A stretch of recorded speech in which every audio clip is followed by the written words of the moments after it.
नमस्कार।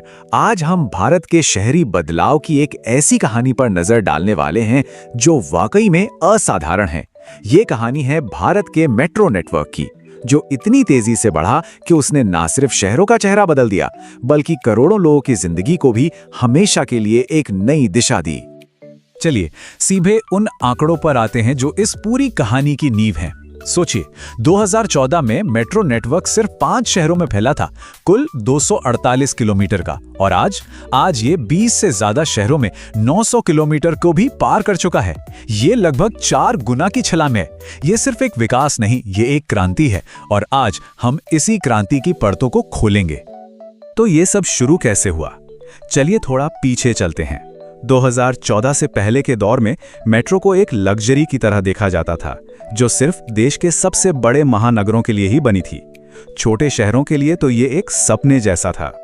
भारत की पहली मेट्रो 1984 में कोलकाता में शुरू हुई थी, लेकिन आपको जानकर हैरानी होगी कि इसके बाद लगभग 18 साल तक देश में कोई दूसरी मेट्रो लाइन नहीं बनी। फिर 2002 में दिल्ली मेट्रो ने आकर एक नई उम्मीद जगाई, एक वर्ल्ड क्लास स्टैंडर्ड सेट किया। पर विकास की रफ्तार आप कह सकते हैं कछुए की चाल जैसी ही थी। 2014 तक गिने चुने शहर ही थे जहां मेट्रो या तो चल रही थी या फिर बन रही थी। तो कुल मिलाकर शुरुआती दौर का जो नेटवर्क था वो कई चुनौतियों से घिरा हुआ था। प्रोजेक्ट्स में लगातार देरी हो रही थी, पैसों की कमी थी, और सबसे बड़ी बात, कोई साफ राष्ट्रीय नीति नहीं थी। इन सब वजहों से लग रहा था कि मेट्रो एक ऐसा आइडिया है जिसका समय शायद अभी आया ही नहीं है। लेकिन फिर 2014 के बाद एक बड़ा मोड़ आया। सरकार का फोकस शहरीकरण पर बढ़ा, और यहीं से विस्तार का एक ऐसा दौर शुरू हुआ जिसने सब कुछ बदल कर रख दिया। इस बदलाव को असली ताकत मिली 2017 की मेट्रो रेल नीति से। ये पॉलिसी एक असली गेम चेंजर साबित हुई। इसने पहली बार मेट्रो बनाने के लिए एक नेशनल ब्लूप्रिंट तैयार किया, नियम कायदे आसान किए और विकास को एक नई रफ्तार दी। ये सिर्फ एक कागज का टुकड़ा नहीं था, ये उस तेज विस्तार का रोडमैप था जो आने वाला था। इस क्रांति के पीछे 2 बड़े आइडिया थे। पहला, मेक इन इंडिया। इसकी वजह से मेट्रो के कोच और सिस्टम देश में ही बनने लगे, जिससे लागत भी कम हुई और समय भी बचा। और दूसरा बड़ा आइडिया था टियर 2 शहरों पर फोकस। इस सोच ने उस मिथक को तोड़ दिया कि मेट्रो सिर्फ दिल्ली मुंबई के लिए है। अब लखनऊ, कानपुर और पटना जैसे शहरों को भी मेट्रो मिलने वाली थी। तो इन नई नीतियों और आइडियाज का जमीन पर क्या असर हुआ? यहीं से शुरू हुआ भारत के मेट्रो नेटवर्क का महाविस्तार, और इसके नतीजे वाकई चौंकाने वाले थे।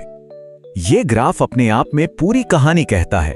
देखिए, सिर्फ कुछ सालों में 448 किलोमीटर से 900 किलोमीटर से भी ज्यादा का सफर। और कहानी यहां खत्म नहीं होती।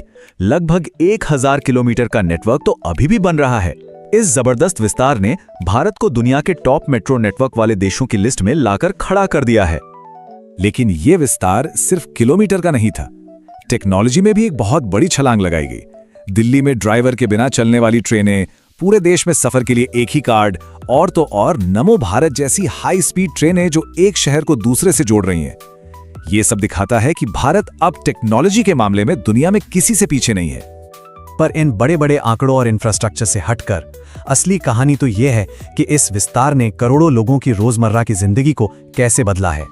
सबसे सीधा और सबसे बड़ा फायदा, समय की बचत। बेंगलोर या मुंबई जैसे शहरों में रहने वाले जानते हैं कि ट्रैफिक में घंटों फंसे रहने का क्या मतलब होता है। मेट्रो ने कई जगहों पर इस सफर के समय को सीधा आधा कर दिया है। वो कीमती घंटे जो अब लोग अपने परिवार और काम के लिए इस्तेमाल कर पा रहे हैं। इसका पर्यावरण पर भी कमाल का असर हुआ है। सीधी सी बात है, जब ज्यादा लोग मेट्रो से चलेंगे तो सड़कों पर गाड़ियां कम होंगी। अकेले दिल्ली मेट्रो की वजह से लाखों टन कार्बन उत्सर्जन कम हुआ है। यह हमारे शहरों की हवा को साफ रखने की दिशा में एक बहुत बड़ी जीत है। और शायद सबसे जरूरी है इसका सामाजिक प्रभाव। सीसीटीवी की निगरानी, अच्छी लाइटिंग और महिलाओं के लिए अलग कोच के साथ सुरक्षित सफर ने उन्हें काम पर जाने और देर तक बाहर रहने का आत्मविश्वास दिया है। इससे उनके लिए आर्थिक अवसर भी बढ़े हैं। तो अब तक का सफर तो शानदार रहा है, लेकिन अगला स्टेशन कौन सा है? चलिए अब भारत के शहरी परिवहन के सफर में आगे की राह और चुनौतियों पर एक नजर डालते हैं। भविष्य का सबसे बड़ा सवाल यही है कि इस रफ्तार को बनाए कैसे रखा जाए। 2 सबसे बड़ी चुनौतियां हैं। पहली, लास्ट माइल कनेक्टिविटी, यानी मेट्रो स्टेशन से घर तक का सफर आसान बनाना, और दूसरी छोटे शहरों में इन सिस्टम्स को आर्थिक रूप से फायदेमंद बनाना। इन्हीं चुनौतियों से निपटने के लिए नए और किफायती समाधानों पर काम हो रहा है, जैसे मेट्रो लाइट और मेट्रो नियो। ये कम लागत वाले विकल्प हैं जिन्हें खास तौर पर उन छोटे शहरों के लिए डिजाइन किया गया है जो पूरी मेट्रो का खर्च नहीं उठा सकते।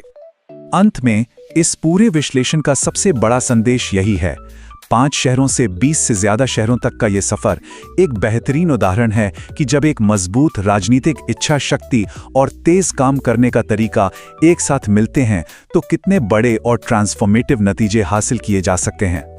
हम इस चर्चा को इस एक शक्तिशाली विचार के साथ खत्म करते हैं। ये मेट्रो नेटवर्क सिर्फ लोहे और कंक्रीट का जाल नहीं है, ये असल में भारत की तरक्की का एक मजबूत ढांचा है जो देश के हर कोने को विकास की मुख्य धारा से जोड़ रहा है और एक नए जुड़े हुए भारत की नींव रख रहा है।